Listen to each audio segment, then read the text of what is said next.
Hi, hello guys and welcome to my YouTube channel. আশা কৰোঁ সকলোৱে ভালে আছে আৰু মই আছো বৰ্তমান এটা টংলা জুৰপুখুৰীত এটা নতুনকৈ ৰাভা ফাৰ্নিচাৰ শ্বৰুম খুলি আছে আৰু তাতে আমাৰ কাম চলি আছে 2x2 সিলিংৰ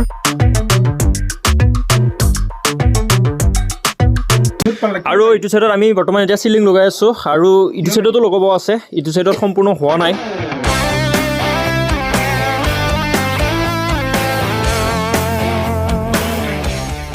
আৰু ইটো সাইডত আমাৰ আধা আধি কমপ্লিট হৈছে 25% মান তো আৰু ইটো সাইডত বাকি আছে অলপ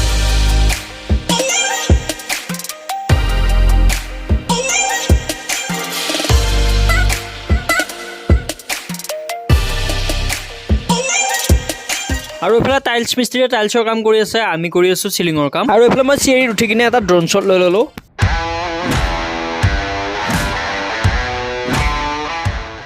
এয়া আমি ফ্লিপো কোম্পানীৰ বোৰ্ড ব্যৱহাৰ কৰি আছো বৰ্তমান আৰু ইয়াৰে যিজন দাদা অনাৰ আছে তেওঁ কৈছিলে আমাক ফ্লিপো কোম্পানীৰ কালাৰিং বোৰ্ড লগাবৰ কাৰণে সেইকাৰণে লগালো আৰু আমাৰ সকলোবোৰ সিলিংৰ ভিডিঅ' চাবলৈ হলে তেনেহলে এই চেনেলটো আপোনালোকে সাবস্ক্ৰাইব কৰি থৈ দিব মই ডিসপ্লে লিংকটো দিয়ে দিছো আৰু আজিলৈ ইমান আছিলে লগ পাম অন্য এটা ভিডিঅ' লৈ বাই বাই